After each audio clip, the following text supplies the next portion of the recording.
My contribution is called Gingerbread and Jingle Bells, and I'm going to read you the first chapter, and I hope you like it. So sit back, relax, and I'll tell you a little story. Chapter 1. Once upon a time, in 1970 to be exact, there was an early snow. The town of Masterson was unprepared. Snow was not supposed to happen in central Texas. Not more than occasional flurries, which didn't add up over the course of an entire winter to even an inch. But on this particular Friday, in this particular December, there was enough snow to stick to the ground. For the children of Masterson, it was a miracle. The principal of the elementary school backed out of his driveway in the early morning darkness. His car slid a few extra inches when he applied his brakes. He marched, carefully, back into his house, called the principals of the middle school and the high school, plus all 3 members of the local school board, and informed them that the roads in Masterson were unsafe for the school buses. In addition, he noted that the children of Masterson didn't own the necessary outerwear for snowstorms because light jackets were usually sufficient for Central Texas winters. Only some children had knit caps, fewer had mittens, and almost none had scarves. The school board didn't want the children who walked or biked to school to freeze to death, according to the hyperbolic announcement they agreed to send to parents through the telephone tree. The principals called their secretaries, who then called the teachers, who each called 3 mothers of their students, who each called 3 mothers. "School is closed. We don't want our children to freeze to death." Evie Richards' mother wasn't home when the avocado green phone in the kitchen rang, because Evie's mother started her workday at 4 in the morning when she unlocked her bakery's doors and started heating the ovens. Evie was 10 3/4 years old, plenty old enough to make herself a bowl of cereal, brush her own teeth, put on her own clothes, and lock the front door as she left their house and walked less than a mile east to Masterson Elementary School. Evie prided herself on being just like the adults who left their houses on time to go to work. But Evie was in 5th grade, not an adult, so she was stuck spending her days in the same school building as little kindergartners. She could hardly wait until next fall, when she would move up to Masterson Middle School, where they had school dances twice a year.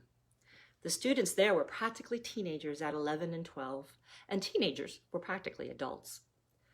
By the time Evie Richards' mother's name came up on the telephone tree list, Evie had already walked almost all the way to school. She liked to get there early. She would wave at the principal as he arrived. Sometimes he would invite her inside if he needed help stuffing envelopes and putting postage stamps on them. He had a ceramic ball that spun in a little dish of water, so Evie didn't have to lick the stamps.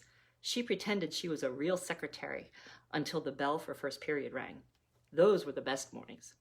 But if the principal didn't need her help, that was okay too. She'd sit on the long bench outside the school and read a book as the buses arrived. She'd read about Nancy Drew. Facebook Live, what can you do? Okay, so she's reading about Nancy Drew. Evie couldn't wait to wear a glamorous gown and be driven somewhere one evening by a boy who had a convertible car. But whenever Evie looked up from her book, the 5th grade boys were unfailingly doing something stupid, like pelting each other with rubber balls instead of playing handball properly against the wall. None of those boys looked very dashing to her. She would have to wait until somebody like Nancy Drew's Ned moved to Masterson. This morning, she'd rushed out of the house so that she wouldn't miss the snow. Flurries only happened once a year, twice if she was lucky, and they never lasted more than a few minutes. But as Evie walked along with her metal lunchbox banging against her knee, the flurries kept going. No wind whipped through Evie's cable-knit tights, so the flurries were able to settle on the ground, covering the sidewalk like snow on a Christmas card. Evie pretended her lunchbox was a briefcase, and she was on her way to work in a big, fancy city up north where the snow was beautiful and white all the time. The telephone tree continued branching across the college town. On the campus of Masterson University, in one of the junior faculty apartments, Daniel Shepard's mother wasn't home when the phone rang either. She had returned to England weeks and weeks ago for the longest visit ever. Daniel wished he could have gone too, but he had to stay with Dad because he had to finish the American 5th grade. He and Mum and Dad had left England in August to come to Texas, the land of cowboys, because his father was a college professor who had thought it would be exciting to teach in America, far away from every single one of Daniel's school chums, his aunts and uncles, his grandparents, and his ducks. Daniel missed his ducks. They weren't really his pets, but when they were little hatchlings, he'd sat among the willows beside the pond and placed little piles of birdseed where the ducks could eat them. He'd held very still day after day watching them eat. They'd waddle right past his knees and bump into his shoes on their way to go swimming with their mother, who had never once flown away to a different pond and left her ducklings behind to paddle around all by themselves. When the phone rang in the faculty apartment, Daniel was eating a big bowl of Cheerios. Cheerios, as if Americans ever parted from one another by saying Cheerio, the way his uncle did at home. The Harvest Gold phone rang and rang, but children were not to answer the telephone, not in his family. So Daniel stared hard at the door to his parents' bedroom, but his dad did not come out, even though the phone rang 10 times before it stopped. Daniel tidied up the kitchen as he was supposed to, then walked to school in the white flurries that made him homesick. The parking lot of Masterson Elementary School was a smooth, snowy white by the time he arrived. There were no tire tracks to mess it up because there were no buses and there were no cars. One solitary set of footprints led to the front doors, where a girl sat on the long concrete bench reading a book. Daniel walked alongside the footprints, not wanting to mess hers up. He knew her name was Evie. There were 2 fifth-grade classrooms, and this girl was in the other one, but he heard her name in the cafeteria and on the playground during recess. "Hello. Where is everyone?" She looked up from her book. "I don't know. The principal isn't even here." Daniel looked around. "Nor the buses. What time is it?" Neither child knew, so they ended up with their noses pressed against the glass double doors of their school as they strained to see the black and white clock on the wall. The big hand was on the 12, the little hand was on the 7. "The bell should be ringing right now," Evie said, wishing that she was Nancy Drew and this was the mystery of the silent school bell or some such thing. Alas, there was probably no crime involved here at all, and she was too young to drive, and this boy was not a dashing Ned. But Daniel was at least polite, and there was that one time when one of the little kids had started crying on the playground and she'd seen him walk the child over to the nearest teacher, keeping a hand on his shoulder and talking to him the whole way. She turned back to the bench and picked up her lunchbox. "I guess we better go tell our moms that school is closed." "I can't." That's my British accent. "I can't." He spoke softly, his nose still against the glass, his gaze still on the clock. "My mum's in England." "Wow, you have to take a plane to get there. Miss Reinhardt said so. And you have to go across the whole ocean. She said that's where you're from, and that's why you talk like you're in the Mary Poppins movie." Daniel said nothing. Evie waited, but Daniel was as motionless as if he turned into a statue in a game of freeze tag. Maybe she'd been too loud.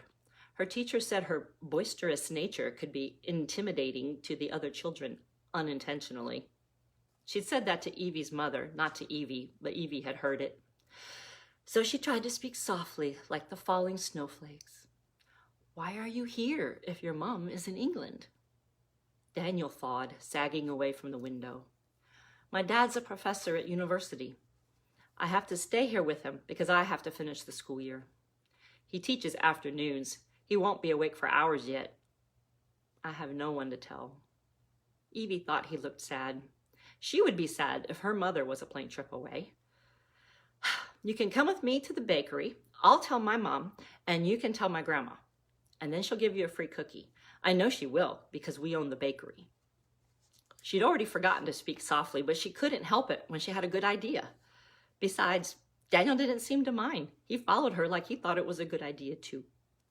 On their way to Athos Avenue, the main street through Masterson, where the bakery and the barbershop and the bookstore stood all in a row, Evie had the good idea to take a shortcut through a field, past a pond that was edged in white and surrounded by a split rail fence. Evie told Daniel that it was Cooper's pond and they weren't allowed past the fence. "But look at all this snow," she said. "Let's make snow angels like they do in the movies." "There isn't enough snow for that," Daniel said in his Mary Poppins accent.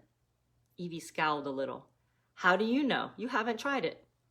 Since Daniel was a boy, he ought to talk like Bert, the chimney sweep, but he didn't. He sounded calm and gracious when he spoke, like Mary Poppins, which made him sound like he knew everything about everything. Evie wasn't sure she liked that.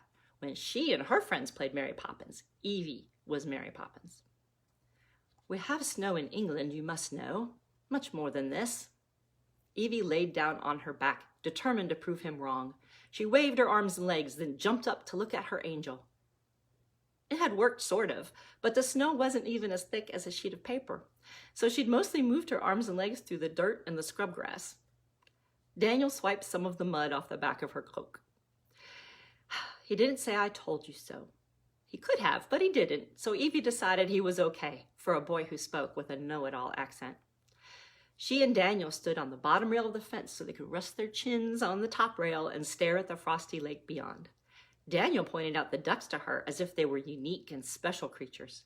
After he explained every clever thing that they were doing to stay warm, Evie thought they were special too. Eventually, they made it to the toasty bakery, where they chose dog-shaped gingerbread cookies.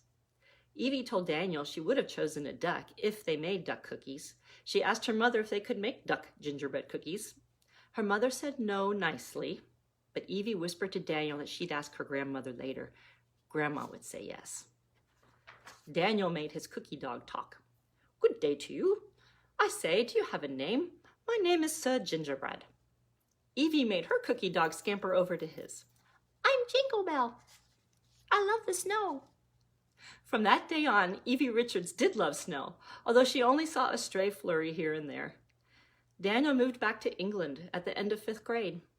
1 year later, he returned to Masterson for 2 weeks to see his father during the desert-like heat of a Texas summer. He returned the summer after that, too. On the last day of his second summer visit, since Evie had turned 13 before the end of 7th grade and was now a genuine teenager, and since Daniel was still nicer than the other boys at her school, Evie decided they were boyfriend and girlfriend. Even though Daniel was years away from being able to drive anywhere in a convertible, and even though she'd grown a bit taller than he was. They should, therefore, kiss. She announced this, then kissed him on the lips. As Daniel was carrying a chicken they had found wandering, and were returning the chicken to Cooper's farm, Daniel did not enthusiastically participate, and the chicken definitely thought it was a terrible idea. Daniel returned to England the next day, and his dad returned to England that fall to teach at a British university because he didn't want a divorce after all, according to the customers at the bakery. Daniel Shepherd never returned to Masterson. Evie never left Masterson, not until she was finished with high school. Most of her classmates stayed in town and either got jobs or became Masterson University Musketeers. But Evie went to college up north. It was grand to be 18, legally able to buy beer and vote and drive and participate in all the wonders of adulthood. But every winter, when the purest, whitest snow beckoned her to play as if she were in 5th grade instead of in college, she made snow angels. After graduation, she went to work in a skyscraper in Pittsburgh, a city where she saw more snow every winter than she could have imagined as a 5th grader. Like anything else, it became routine. That scraping of ice from the car windshield, the crunching of salt under her boots as she trudged down city sidewalks edged in piles of brown slush. But still, year after year, when the first flurry of white snow fell softly around her, she would go back in her memories to the one day that her Texas hometown had become a winter wonderland and she'd made friends with a boy from England. What she didn't know was that the boy from England always did the same. Chapter 2, 15 years later. Spoiler alert, guess who's coming back to Masterson at Christmas time? I hope you enjoyed it. I'll show you this beautiful cover one more time. That's Christmas Actually. I just read you chapter 1 of Gingerbread and Jingle Bells. And there's 10 more awesome books in here by 10 more great authors, so you're sure to find a book that you just really adore. So I hope you enjoyed it. Thanks for tuning in live. And Merry Christmas, Happy Holidays, Happy New Year. Bye.